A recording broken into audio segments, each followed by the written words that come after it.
مہر کا کنسپٹ ہے وہ یہ ہے کہ بچی ماں باپ کے گھر پیدا ہوتی ہے، ماں باپ اس پر خرچ کر اسے پڑھاتے ہیں، لکھاتے ہیں، اس پر خرچ کرتے ہیں، اور بچی جب بالغ ہو گئی، اب نکاح کی عمر کو پہنچ گئی، ماں باپ نے اپنا حق ادا کر دیا، بچی کو لکھایا، پڑھایا، اس حد تک پہنچا دیا۔ اب اسلام یہ کہتا ہے اب یہ بچی کے اخراجات وہ لوگ اٹھائیں گے جو اس بچی کا ہاتھ لینے آئیں گے، ٹھیک ہے، کیونکہ یہ بچی جب نکاح ہو کر دوسرے فیملی میں جائے گی، اس سے جو اولاد پیدا ہوگی وہ ان کی ہوگی، ٹھیک ہے، اس لیے اسلام کہتا ہے جو لڑکا نکاح کے لیے آیا ہے اس کے اخراجات کا ذمہ دار اس کو مہر دے گا۔ ٹھیک ہے، مہر یہ ہے کہ جو مل کر دونوں فیملی طے کریں گی کہ آپ اتنا مہر دے، مہر پہلے دے دیا جائے گا، جیسے عربوں میں اب طریقہ چلا آ رہا، اور وہ مہر لے کر ماں باپ اسی پیسے سے بچی کی گھر گریسی کا سامان خریدے گی، فریج خریدے گی، یہ خریدے گی۔ جی جی، افطار میں کریں گے نا پروگرام جہیز کے اوپر، پھر یہ والی بات آپ ذرا دوبارہ کیجئے گا۔ جی، تو وہ خریدیں گے، وہ سر کو بچی کا ہوگا۔ اب ماں باپ نے اسی پیسے سے اس بچی کے لیے سب کچھ خرید لیا، بیڈ خرید لیا۔ میں آپ کو بھی کچھ نئے کیسز بتاؤں کچھ جو سامنے آئے، جی جی، یہ شاہ صاحب میری بات سے اگری کریں گے، ایسے بھی کیسز آئے ہیں جس میں بچی کہہ رہی ہے کہ میری شادی کر دیں، میرے ماں باپ میری شادی نہیں کر رہے ہیں کیونکہ میں نوکری کرتی ہوں اور وہ نہیں چاہتے کہ میں شادی کر کے اگلے گھر چلی جاؤں تاکہ ان کے پیسے بند ہو جائیں۔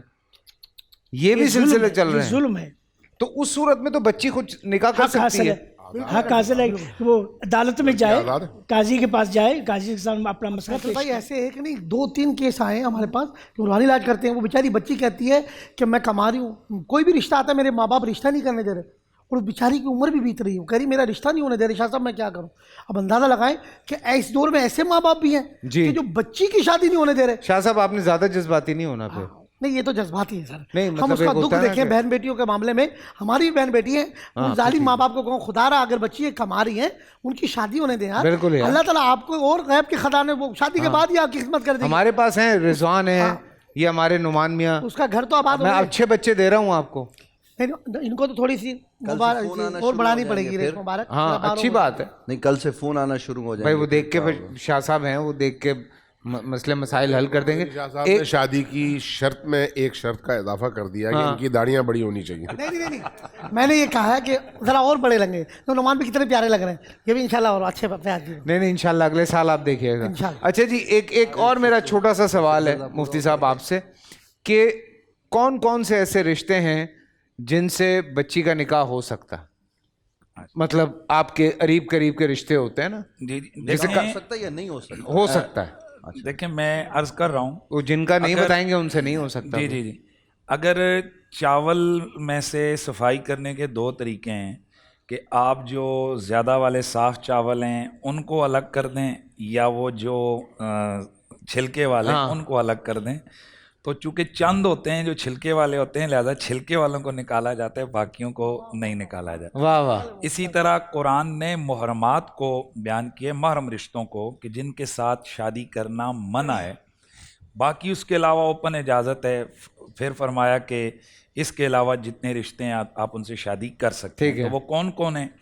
محرم رشتوں میں سب سے پہلے باپ بیٹی سے نہیں کر سکتا، ٹھیک ہے، بیٹی باپ سے نہیں کر سکتی، اسی طرح بھائی بہن کا رشتہ نہیں ہو سکتا، اسی طرح سگی خالہ کے ساتھ بھانجے کا رشتہ نہیں ہو سکتا، ٹھیک ہے، اور اسی طرح پھوپھی کے ساتھ بھتیجے کا رشتہ نہیں ہو سکتا، ٹھیک ہے، اور اسی طرح اصل اور فروع میں نانی کے ساتھ دادی کے ساتھ یہ نواسے اور پوتے کا رشتہ نہیں ہو سکتا۔ اس کے علاوہ اللہ تعالیٰ قرآن مجید میں فرماتا ہے کہ اس کے علاوہ جو ہے نا آپ رشتے کرو۔ اس میں کچھ پھر آ جاتے ہیں وہ رشتے کہ جن کے حرمت رضاعت، دودھ پینے کی وجہ سے جن کی حرمت آ گئی ہے، ٹھیک ہے۔ اب ان کے کون کون سی حرمت ہے؟ وہ سیم یہی حرمت ادھر بھی ہے، یعنی جس ماں کا آپ نے دودھ پیا ہے اب اس کے ساتھ بھی آپ کا نکاح نہیں ہو سکتا، اس ماں کی جو سگی بہن ہے وہ آپ کی خالہ لگ گئی، اس کے ساتھ بھی نہیں ہو سکتا، ٹھیک ہے، اس ماں کی جو بیٹی ہے وہ آپ کی بہن لگ گئی، اس کے ساتھ بھی آپ کا رشتہ جو ہے نا وہ نہیں ہو سکتا۔ تو یہ اس حوالے سے باقی جو نکاح کی شرائط میں سے شرائط ہیں ان میں سے اسلام ہے، یعنی مسلمان کا غیر مسلم کے ساتھ نکاح نہیں ہو سکتا. اور یہ جو آج کل ہمارے ہاں یہ اہل کتاب کہا جاتا ہے، اہل کتاب آج کے دور میں ہے ہی نہیں ہے، کیونکہ اہل کتاب کی بنیادی تعریف یہ ہے کہ وہ جو آسمانی کتابوں کو الہامی کتاب مانتے ہوئے بے شک وہ اپنے نبی کے اوپر ایمان لائیں، یعنی وہ اپنا نبی جو حضرت موسیٰ، حضرت عیسیٰ، ان کو اپنا نبی مان. آج کے دور میں جتنے بھی اہل کتاب ہیں یہ تقریباً مشرک ہیں، یہ اہل کتاب نہیں ہیں، کیونکہ حضرت عیسیٰ علیہ السلام کو وہ اللہ کا بیٹا کہتے ہیں، حالانکہ اللہ تعالیٰ کا کوئی بیٹا نہیں ہے. اسی طرح یہود عزیر علیہ السلام کو اللہ کا بیٹا کہتے ہیں، حالانکہ اللہ کا کوئی بیٹا نہیں ہے.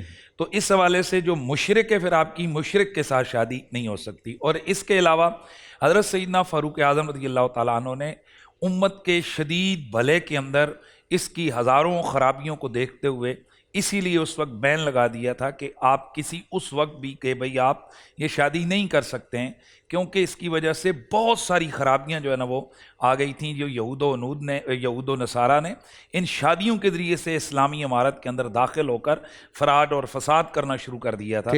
رشتوں کی وجہ سے انٹر ہوئے تو حضرت عمر نے بین کر دیا. تو بات ہماری مکمل ہو رہی تھی کہ جو آپ نے کہا کہ محرمات یعنی محرم جو رشتے ہیں، تو ان میں سے ایک اسلام آ گیا کہ بھائی، اور دوسرا عقل آ گیا. جیسے پہلے بات ہوئی کہ پاگل کے ساتھ جو ہے نا، پاگل لڑکی اس کے ساتھ نہیں ہو سکتا، پاگل لڑکا اس کے ساتھ نہیں ہوگا. اسی طرح بلوغت کے اندر بالغ ہونا، یعنی نکاح ہو جائے گا لیکن رخصتی کے لیے جو ہے نا وہ ہمارے فقہ کے اندر بلوغت کی جو ہے نا وہ شرط رکھی گئی ہے، الا یہ کہ وہاں پر احتیاط والا معاملہ موجود ہو تو پھر اس کے علاوہ بھی عمل ہو سکتا ہے. ٹھیک ہے. اس میں بہنوں کے ساتھ شادی نہیں ہو سکتی، اور پھوپھی اور بھتیجی کی ہو سکتی. اگر پھوپھی آپ کے گھر اس کی بھتیجی، دو بہنوں کے ساتھ ایک ساتھ شادی نہیں ہو سکتی. اور ترجمہ میں اور خالہ اور اس کی بھانجی کے ساتھ شادی نہیں ہو سکتی. اگر خالہ اس کی آپ کے پاس ہے، آپ اس کی بھانجی سے شادی نہیں کر سکتے. یہ اسی طرح ربائب ہے جو بچیاں، وہ تو کسی کے نکاح میں اگر کوئی عورت ہے تو اس کے ساتھ جب تک نکاح میں ہے تو نہیں ہو سکتی. اس طرح کی تو باتیں پھر بہت ضروری ہے. اور ربائب جو ہے وہ ربائب جو پیچھے سے آ رہے ہیں آپ کے پاس، بہت ضروری ہے کہ آج کل یہ بھی پتہ کریں، بلکہ پنجاب گورنمنٹ نے کر دیا ہے، سندھ میں بھی کہا گیا ہے کہ یہ بھی پتہ کریں کہ لڑکا جو ہے اللہ کے آخری نبی ہونے پہ ایمان رکھتا ہے یا نہیں.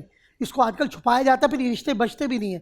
یعنی کہ اللہ کا نبی، عقیدے کا درست ہونا، کہ اللہ کے نبی کو آخری نبی مانانا. پنجاب گورنمنٹ نے چودھری پرویز الوائی کو میں سلام پیش کروں گا، وہ جو سی ایم تھے، انہوں نے نکاح فارم میں یہ لکھا ہے، نکاح فارم میں یہ لکھا ہے کہ اس کو دیکھیں کہ وہ اہل ایمان ہے، قادیانی کے ساتھ نکاح نہیں ہو سکتا.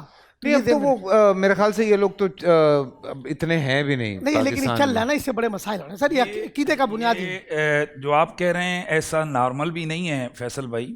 بے شمار ہمارے سامنے ایسے کیسز آئے ہیں کہ محض جو قادیانی لڑکیاں ہیں انہوں نے مسلمان لڑکوں کے ساتھ شادی کر کے ٹریپ کر کے پھر ان کے عقیدے جو ہے نا وہ خراب کر دیے. اسی طرح بیرون ملک ویزوں کا جھانسا دے کر اور اعلیٰ نوکریوں کے حوالے سے پھر ان کے جو لوگ اعلیٰ افسر اور اعلیٰ عہدوں پر فائز ہیں وہ بہت سارے نوجوانوں کو اسی طرح سے ٹریپ کرتے ہیں کہ کہیں نوکری کے. یہ تو دیکھیں، یہ تو ایک ایسی بات ہے نا کہ وہ اب دنیا بھر میں ہم نے دیکھا ہے کہ وہ تو خیر کوئی بھی کسی سے شادی کر لیتا ہے، لیکن جو راہ حق پہ چلنا چاہ رہا ہے یہ باتیں صرف ان کے لیے ہیں اگر آپ انڈرسٹینڈ کریں تو. لیکن اس میں فیصل بھائی ایک بات ہے کہ اگر نکاح ہوگا تو نکاح نہیں ہوگا. کوئی نکاح کرتا ہے تو وہ نکاح باطل ہے، وہ نکاح نہیں ہو سکتا. کسی بھی ایسے آدمی سے لوگ مسئلہ پوچھتے ہیں جی وہ ہمارا نکاح ہو گیا کیا کریں، تو آپ کا نکاح ہوا ہی نہیں. ابھی حالیہ دنوں میں کراچی میں ایک کیس ہوا ہے تو وہ ہم نے بتایا، عدالت میں جا کے بتایا کہ یہ نکاح نہیں ہوا، نہیں مانتے، اور عدالت نے مان لیا ہماری بات کو، قبول. ٹھیک ہے جی شاہ صاحب. جو اب تک ان رشتوں کی بات ہوئی نا جن سے نکاح نہیں ہو سکتا، ان میں ایک چیز کا میں اضافہ کرتا ہوں. اگر ہمارے ہاں یہاں پر بعض اوقات بعض بیماریاں ایسی ہیں جن کا آپ ٹی وی پہ تذکرہ بھی نہیں کر سکتے. بالکل. اگر دو لڑکوں نے آپس میں بدفعلی کی ہے تو ایسی صورت میں اس کی بہن سے یہ لڑکا یا اس کی بہن سے وہ لڑکا ابد الآباد کبھی نکاح نہیں کر سکتا، حرام معبدہ ہے. ٹھیک ہے. جعفریہ یہ فقہ جعفریہ ہمارے نزدیک ایسا نہیں. اچھا نہیں ہمارے فقہ میں بھی ہمارے اہل سنت کے ہاں کوئی ایسی روایت نہیں ہے. گناہگار ہونا یہ گناہ ہونا یہ الگ بات ہے، لیکن یہ کہ اس کا رشتہ حرام یہ فقہ جعفریہ میں ہوگا، ہمارے ہاں نہیں. ٹھیک ہے. صحیح ہے. اور سوالات آئے جا رہے ہیں, میں وہی دیکھ رہا ہوں کہ میرے بھی دماغ میں بہت سارے سوالات آئے جا رہے ہیں. اور یہاں پر ایک اور پہلو بھی ہے, اگر کوئی ایسا رشتہ ہو چکا ہے اور ان کے بچے بھی ہو چکے ہیں, اچھا, بعد میں یہ پتا چلا کہ نکاح سے پہلے ایسا کوئی فعل اس لڑکی کے بھائی اور لڑکے کے درمیان انجام پایا ہے, تو واجب ہے, فرض ہے کہ یہ میاں بیوی الگ ہو جائیں ایک دوسرے سے, اور ایک ساتھ ایک چھت کے نیچے زندگی بسر نہیں کر سکتے, چاہے 10 بچے ہوئے ہوں, وہ الگ ہو جائیں گے, ساتھ میں زندگی نہیں گزار سکتے. اللہ اکبر, ایسا ہو رہا ہے. فقہ جعفریہ کے نزدیک جعفریہ اس میں جو ہے وہ نکاح ہو جاتا ہے. جی, عبید یوسف صاحب کی کراچی سے کال ہے. السلام علیکم. ہلو, السلام علیکم. وعلیکم. جی السلام علیکم. جی حضرت, میرا سوال یہ ہے کہ اگر میرے جیسے اولاد نہیں ہے اور میں کسی کی بیٹی گود لے کے پالوں تو وہ میرے لیے محرم کیسے بنے گی؟ ہوئے یہ تو ایک پورا ٹاپک ہے عبید بھائی, یہ تو یہاں بہت بڑا ٹاپک ہے. اس پہ تو اگر میں لڑکا لے کے پالوں تو وہ میری زوجہ کے لیے محرم ہو جائے گی یا وہ اگر اللہ اکبر, اللہ اکبر, اللہ اکبر. جی یہ سوال میں آپ تینوں کے حصے میں ڈال رہا ہوں, بلکہ ظاہر سی بات ہے آپ بھی بیچ میں ہی شامل ہیں. نوید بھائی, آپ چونکہ ساتھی ہیں تو آپ کئی دفعہ رک جاتے ہیں, میں اس لیے ادھر سے لے لیتا ہوں جواب. کوئی مسئلہ نہیں ہے. جی شاہ صاحب کیا کہتے ہیں آپ؟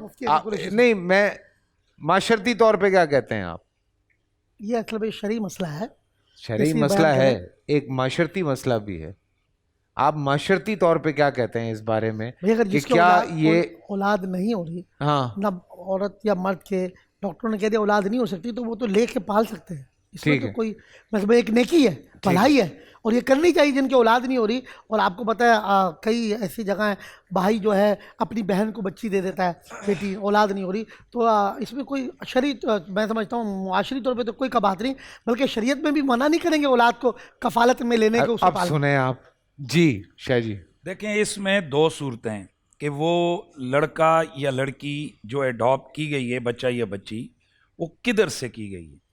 اگر تو وہ جو خاتون جو اس بچے کو ایڈاپٹ کرنے والی ہے وہ اس کا بھانجا ہے, بچہ یا بچی وہ بھانجا ہے اس کا, یا اس کا بھتیجا ہے, تو ایسی صورت میں تو وہ ایٹومیٹیکلی پہلے سے ہی ان کے اندر جو ہے نا حرمت کا رشتہ قائم ہے کہ وہ کبھی عبدالآباد تک وہ اس کی جو ہے نا محرم حرمت کا مسئلہ نہیں ہے. لیکن اگر صورتحال یہ ہے کہ وہ بچہ جو ہے وہ غیر محرم یعنی کسی آؤٹ خاندان سے اڈاپٹ کیا گیا ہے, اب کیا ہوگا؟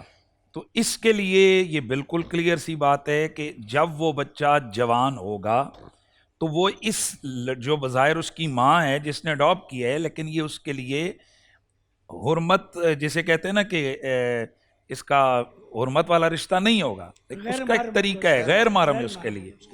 اس کا ایک طریقہ ہے کہ بھئی اس کا کیا جائے, تو اس کے لیے یہ ہے کہ دودھ والا رشتہ قائم کر دیا جائے. سمجھ رہے ہیں؟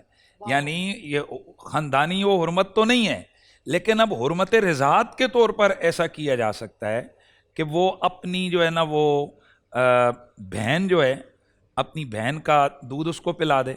وہ جو اڈاپٹ کرنے والی ماں ہے وہ اس بچے کو اپنی بہن کا دودھ اس کو پلا دے, یا اس کے ساتھ ساتھ جو ہے نا وہ اپنی والدہ اگر وہ اس قابل ہے تو اپنی والدہ کا دودھ پلائے. رضائی طور پر وہ اس کا بھائی ہو جائے گا, لیکن اس حوالے سے ظاہر اور اگر ایسا کچھ بھی نہیں ہوتا تو پھر وہ غیر محرم ہے, اس کے لیے غیر محرم قرار دے دیا جاتا ہے. جی ظاہر ہے وہ شریعت کے یعنی کہ اس میں باقی احکام وہی ہوں گے.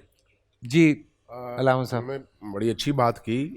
صورتحال یہی ہے, اگر چونکہ یہ 2 طرفہ ہے, انہوں نے ایک طرف سے بات کی نا, مثلا اگر وہ بیٹا ہے تو وہ ماں سے دونوں طرف سے غیر محرم ہو جائے گا, بیٹی ہے تو وہ باپ سے غیر محرم ہو جائے گا. اس لیے اب یہاں پر کیا کیا جائے, چونکہ کسی بھی صورت میں 2 الگ الگ باتوں کو مکس نہیں کرنا چاہیے. ایک یہ ہے کہ پالنا کیسا ہے, اس میں کسی کو کوئی اختلاف نہیں ہے, پالنا چاہیے, ان کی تربیت کرنی چاہیے, کفالت کرنی چاہیے, ثواب کا کام ہے, اللہ راضی ہوتا ہے, یہ سب کچھ ٹھیک ہے. لیکن بلوغت کے بعد آیا محرمیت کا رشتہ بھی قائم ہو سکتا ہے؟ نہیں, جب تک شرعی رستہ تلاش نہ کیا جائے اس وقت تک بلوغت کا رشتہ وہاں پر اس کا حرمت کا،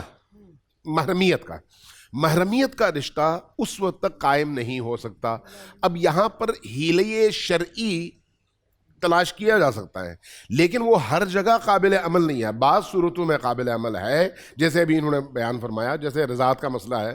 اب ایک خاتون نے بچی اڈاپٹ کی ہوئی ہے یا بچہ اڈاپٹ کیا ہوا ہے، خود ان کا تو دودھ نہیں ہے، ان کی بہن بھی نہیں ہے جی، اب ماں وہ بھی اس عمر میں ظاہر ہے دودھ والی نہیں ہے، تو کیا کیا جائے؟ تو یہاں پر اس طرح کی صورت میں وہ شوہر کے لیے نامحرم ہی ہے اگر بچی ہے، اور اگر لڑکا ہے تو بالغ ہونے کے بعد ماں کے لیے نامحرم ہی ہے. ٹھیک ہے، اس کا سیم ہی ہو گیا. ہاں سیم ہے، سیم ہی ہو گیا. ایسا ہی ہے پروفیسر صاحب. حیلۂ شرعی کے طور پر ایک رستہ ہے، اگر لڑکی ہو، ٹھیک ہے، لڑکی اور یہ جوڑی ماں اور بیٹی کی، یہ جو میاں بیوی ہیں، یہ اس کو اڈاپٹ کر لیں. اب وہ رشتہ، یہ جو بچی ہے کب نامحرم بنے گی؟ بالغ ہوگی تو. بالغ ہوگی. کس کے لیے نامحرم ہوگی؟ باپ کے لیے. باپ کے لیے. باپ اگر اپنے باپ سے اس کا نکاح کر دے. اچھا، یہ شرعی کی بات کرو. اگر اپنے باپ سے اس کا نکاح کر دے، بچی بالغ ہونے کے بعد وہ اس کو طلاق دے دے. ٹھیک ہے. یہ جو طلاق ہو گیا تو اس کے بعد شاہ صاحب یہ بڑا کمپلیکیٹڈ ہے. میں حیلۂ شرعی کی بات کر رہا ہوں، حیلۂ شرعی کی بات کر رہا ہوں بھائی. اگر فرض کریں بچی کا باپ سے نکاح ہو گیا، باپ 80 سال کا بوڑھا ہے، بچی جو ہے ابھی 13 سال کی ہے. نہیں ابھی تو بالغ نہیں ہوئی نا، وہ اڈاپٹ کرنے کے موقع کی بات ہو رہی ہے. اچھا، ٹھیک ہے. اگر دونوں کے درمیان آپ نے نکاح کر دیا، جیسے قبل از بلوغ نکاح کا عمل ہوتا ہے، ٹھیک ہے، اس کے بعد طلاق ہو گئی، تو طلاق ہونے کے بعد اب رشتے کے اعتبار سے یہ بچی اگرچہ نابالغ ہے لیکن رشتے کے اعتبار سے اپنے اس باپ کے لیے محرم ہے. لہذا بالغ ہونے کے بعد اگر وہ اس رشتے پر راضی تھی تو یہاں پر محرمیت کی صورت نکل سکتی ہے. ٹھیک ہے، ورنہ جو ہے کوئی صورت نہیں نکلتی. اچھا، ایک اور سوال، ایک اور کالر ہیں جی، لیکن اس سے میرا بھی ایک بڑا امپورٹنٹ سوال تھا. علی شاہ صاحب السلام علیکم. علی شاہ صاحب السلام علیکم. یہ محمد علی شاہ ہیں، وہ علی شاہ ہیں جی. السلام علیکم. وعلیکم السلام. سر میں کراچی سے بول رہا ہوں، علی شاہ. جی میں بھی کراچی سے بول رہا ہوں. میرا سوال یہ ہے کہ ویڈیو کال پہ نکاح ہو سکتا ہے؟ بھائی جلدی بتا دیں، یہ تو آسان سا سوال ہے. ویڈیو کال پہ نکاح ہو سکتا ہے؟ نہیں، نکاح کے لیے وہاں ایجاب اور قبول ہونا لازمی ہے کہ آمنے سامنے ہو، لیکن اس میں ہمارے ہاں ایک اصطلاح استعمال ہوتی ہے نکاح فضولی، اور وہ یہ ہے کہ اس کا کوئی ولی دو گواہوں کی موجودگی میں اس کو ایجاب قبول کر لے اور بعد میں وہ اس کو سامنے رکھ کر ایجاب قبول کر لے تو نکاح ہو جائے. ٹھیک ہے، صحیح. نکاح چاہے ٹیلی فون پر ہو، چاہے ویڈیو کے سامنے ہو، اگر لڑکی راضی ہو، ٹھیک ہے، لڑکا بھی راضی ہو، نکاح خان کو دونوں اجازت دے دیں، ایک افریقہ میں ہو اور ایک کراچی میں ہو تو کوئی حرج نہیں ہے. نکاح پڑھنے والا پڑھ دے گا، دونوں ایک دوسرے کے محرم ہو جائیں گے. ٹھیک ہے. پروفیسر صاحب جی میں اپنے نکاح ہو جائے گا، نکاح ہو جائے گا، کیونکہ حبیبہ کا نکاح نجاشی نے حبشہ سے رسول اکرم صلی اللہ علیہ وسلم کیا تھا. اس میں گواہ ہونا لازمی ہے. گواہ ہونا ضروری ہے، اور یہی جو جس کا نکاح کیا اس کے بارے میں ہونا چاہیے وہی یاد، دونوں فیملیاں بیٹھی ہوں. مفتی صاحب نے بھی یہ کہا، تینوں نے اسی بات، تینوں مسلک ایک ہی بات پہ متفق ہیں کہ نکاح ہو جائے گا، لیکن ولی کا ہونا یا گواہان کا ہونا، گواہ کا ہونا بہت ضروری ہے. ایک چھوٹا سا میرا آخری سوال ہے کہ سید جو ہیں وہ غیر سید کے ساتھ شادی کر سکتے ہیں؟ دیکھیے اس پہ بہت لڑائیاں ہوتی ہیں بھائی. یہ میرا آخری سمجھ لیں کہ وہ تھا بس. میں عرض کرتا ہوں، مسئلہ یہ ہے کہ ہم نے لڑائی نہیں کرنی. گزارش صرف اتنی سی ہے کہ سیدی حضرت تاجدار گولڈا پیر مہر علی شاہ رحمۃ اللہ تعالی علیہ، آپ نے بڑی وضاحت کے ساتھ اب یہ بات لکھی ہے، کیونکہ سادات کا کف سادات ہیں، اس لیے سادات کا نکاح سادات میں ہی ہونا چاہیے، ان کا غیر سادات میں نکاح نہیں ہونا چاہیے. اور ہاں، اس میں عرف کا بڑا عمل دخل ہوتا ہے. جیسے کراچی ہے، بہت سارے علاقے ہیں جہاں سادات کرتے ہیں تو وہاں تو ٹھیک ہے، لیکن بہت سارے علاقے ایسے ہیں جہاں سادات کا یہ عرف ہے، صرف سادات کا نہیں. اب ہمارا خاندان ہے، اب عباسی ہیں، ہم الحمدللہ غیر میں نہیں کرتے، تو اب وہ سادات اپنے اندر ہی کرتے ہیں تو کوئی مطلب اس میں حرج کی بات نہیں. آپ ان کو زور زبردستی کیوں کرتے ہیں کہ وہ آپ کو رشتے دیں؟ وہ آپس میں کرتے ہیں, کف میں کرتے ہیں. میں اپنے لیے تھوڑی پوچھ رہا ہوں. نہیں میں آپ کی بات. اچھا اس میں فیصل بھائی دو چیزیں. ایک میری بیوی گھر پہ دیکھ رہی ہوگی کہ یہ کیوں پوچھ رہے اتنے غور سے اس بارے میں. ہاں جی, ایک فقہی مسئلہ ہے, وہ تو ماشاءاللہ مفتی صاحب نے بتا دیا ہے, اور اس میں ایک اعتقادی مسئلہ ہے. اعتقادی مسئلہ یہ ہے کہ نبی علیہ السلام کا جو خون ہے اس کا ادب ہم پر لازم ہے. بے شک. تو جب آپ کسی سید زادی کو, سیدہ زہرا کے خون کو اپنے گھر میں لائیں گے تو آپ اس کی کما کو تعظیم احترام کا لحاظ نہیں کر پائیں گے. ٹھیک ہے. اور اگر کر بھی پائیں تو یہ جو نکاح ہوتا ہے بنیادی طور پر یہ نکاح بقائے نسل انسانی کے لیے یہ جائز ہوا ہے, وگرنہ اس نکاح میں یا شادی میں, جس کو وطی کہتے ہیں, عورت اپنی انسلٹ محسوس کرتی ہے. یعنی کسی کا فراش بننا یہ عورت کے لیے انسلٹ ہوتی ہے. یہی وجہ ہے کہ کسی کو جب گالی دی جاتی ہے تو وہ اس عمل کے ساتھ دی جاتی ہے کیونکہ اس میں اس کی انسلٹنگ ہے. تو اب نبی علیہ السلام کا جو خون ہے, ذرا ہم ہر بندہ یہ غور کرے, یعنی ادب کی حوالے سے, اعتقادی والے سے, کہ وہ کیا اس خون رسول کا احترام, ادب اور وہ سادات کا لحاظ رکھے گا. اور باقی جو اصل مسئلہ کف کا ہے, تو کف کا تو وہ اہل حدیث ہوں, ہم سارے حناف ہوں, ہمارے یہاں بڑا کلیئر کٹ مسئلہ ہے کہ لا نکاح الا فی الاکفاء. تو کف کا دار و مدار عرف پہ, تو ہمارا ہر علاقے کا جو عرف ہے اس کا اعتبار ہوگا. ٹھیک ہے. ہمارے راول پنڈی, کشمیر ڈویژن, ہمارا پورا جو ہے, بلکہ بہت سارے سندھ کے علاقے ہیں کہ جہاں پر یہ غیر سادات اس کو اپنی انسلٹ سمجھتے ہیں اور وہ پورے خاندان کی دل آزاری کا باعث ہوتا ہے. ٹھیک ہے. تو ہم سارے کام چھوڑ کر ایک ایسا ہی کام کیوں کریں کہ جس سے اولاد رسول کی دل آزاری ہو, اجتناب کرنا چاہیے. سبحان اللہ. اور اذان فجر کا وقت ہو گیا ہے, وہ چل کے اذان فجر سنتے ہیں اور اس کے بعد پھر آ کے ایک چھوٹی سی دعا.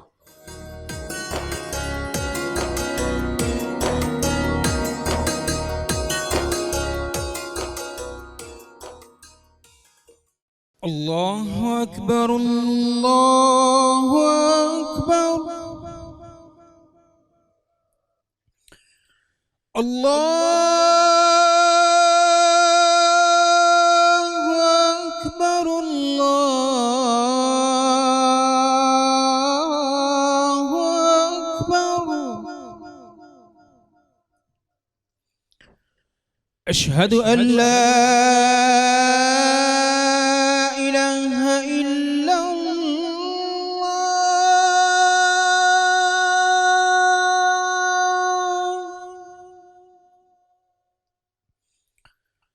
أشهد أن لا إله إلا الله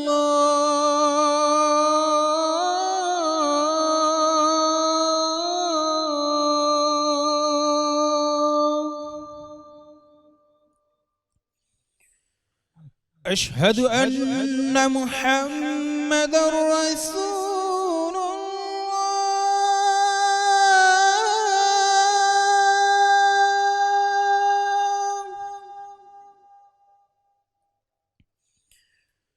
أشهد أن محمد رسول الله.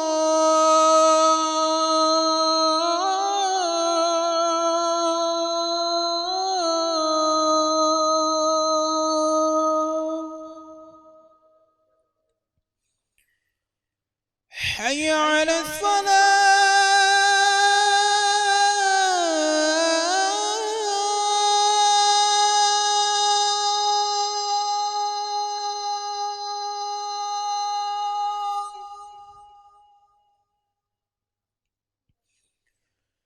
حي على الصلاة.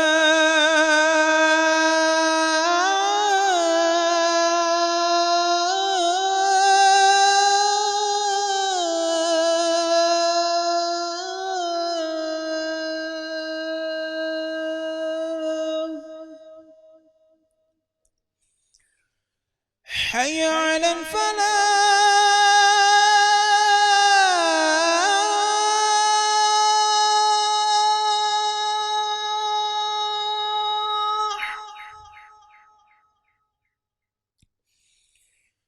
حي على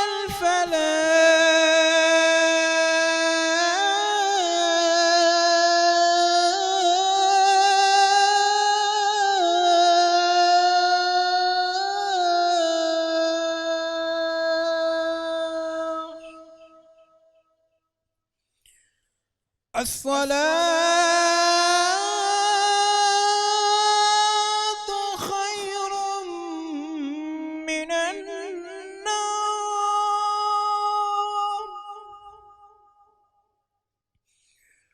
الصلاة خير من النوم.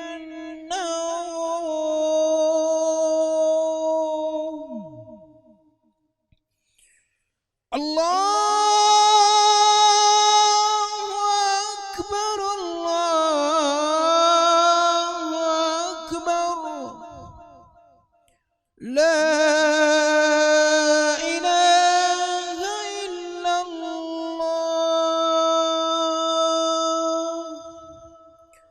اللهم رب هذه الدعوة التامة والصلاة القائمة آت محمدا الوسيلة والفضيلة والدرجة الرفيعة وابعثه مقاما محمودا الذي وعدته وارزقنا شفاعته يوم القيامة إنك لا تخلف الميعاد. بسم اللہ الرحمن الرحیم.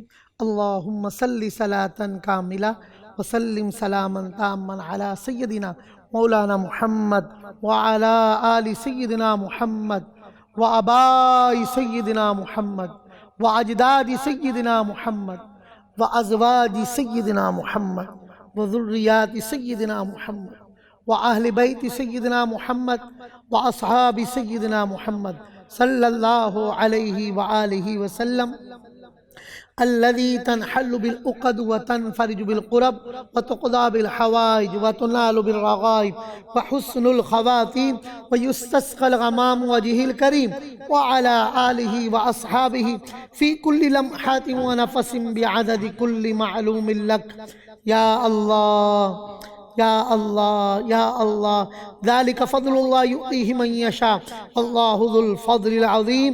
اے کریم پروردگار ماہ رمضان کی ہماری عبادات قبول فرما. آمین. اے پیارے اللہ عشرہ رحمت جس کا آج آخری دن ہے، اے کریم اللہ ہماری خالی جھولیوں کو اپنی رحمتوں سے بھر دے. آمین. ہم گناہ گاروں کو اپنی رحمت کی آغوش میں لے لے. آمین. ہم گناہ گاروں پر رحمت بھری نگاہ ڈال دے. ہو نگاہ کرم تیرے بندے ہیں ہم، رکھ ہمارا بھرم تیرے بندے ہیں ہم. ایک گناہ گار کا ایک سیاہ کار کا مولا رکھ لے بھرم تیرے بندے ہیں ہم.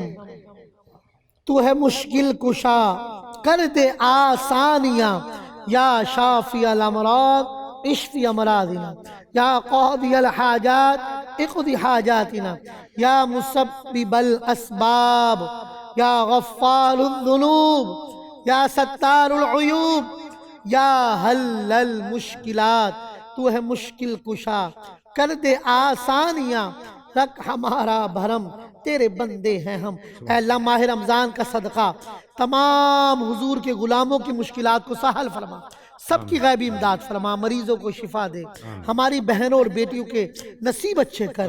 اے اللہ ہمارے نکاح شادییں شریعت مطہرہ کے مطابق ہوں. کریم اللہ طلاق کی لعنت سے یا اللہ اس ہمارے گھروں کو ہماری بہنوں بیٹیوں کو محفوظ فرما. اللہ یہ رشتے قائم رہیں، محبتوں میں اضافہ فرما، حج بیت اللہ سے مشرف فرما.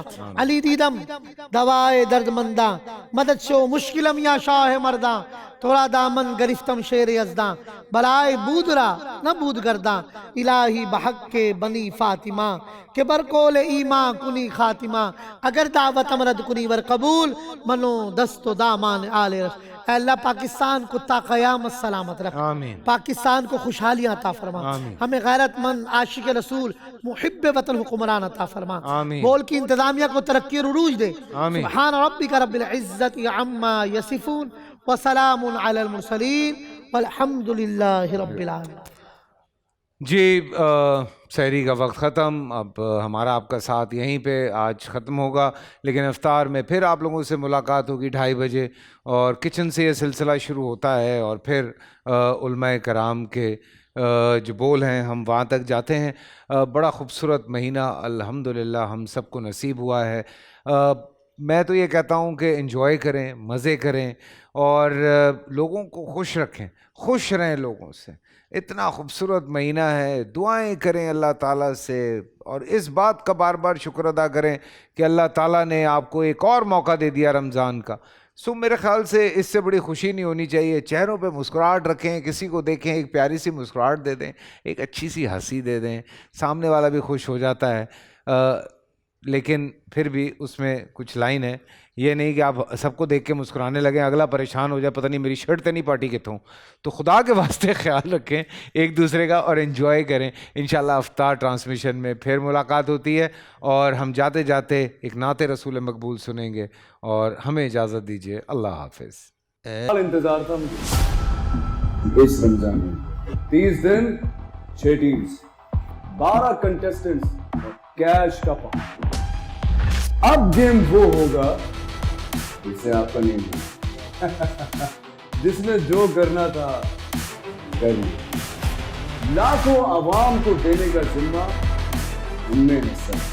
شور گونجے گا ہر گلی نکڑ اور دکان. رمضان لیگ بنے گی آپ کی پہچان. نعرہ لگے گا تو پارا چڑھے گا.